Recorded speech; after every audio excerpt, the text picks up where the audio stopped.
Buonasera e ben ritrovati con una nuova edizione del TG Flash di New Sicilia. In apertura tragedia a Messina dove un 26enne ha ucciso la madre nell'appartamento di famiglia al culmine di un violento litigio. Il giovane l'avrebbe quindi inseguita spruzzandole spray al peperoncino per poi colpirla con almeno 15 coltellate. Le urla della donna hanno allarmato i vicini che hanno prontamente avvertito le autorità. All'arrivo della polizia il 26enne ha aperto la porta di casa ancora sporco di sangue ammettendo l'omicidio. Incidente mortale nel Nisseno ed esattamente lungo la strada statale 189, fatale lo scontro tra un'auto guidata dalla vittima e un furgone. A perdere la vita un 53enne è deceduto sul colpo ed estratto già cadavere dalle lamiere accartocciate del mezzo. Ci sarebbero anche 2 feriti, uno in gravi condizioni.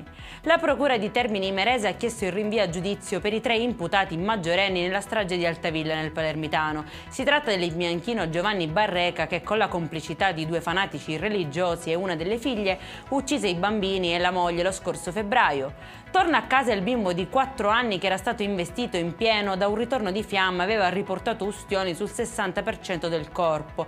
Il piccolo ha ormai raggiunto la completa guarigione clinica grazie al trattamento tempestivo prestatogli al Canizzaro di Catania e all'uso di tecniche avanzate e innovative, tra cui un trapianto di pelle sana ricevuto dal suo papà.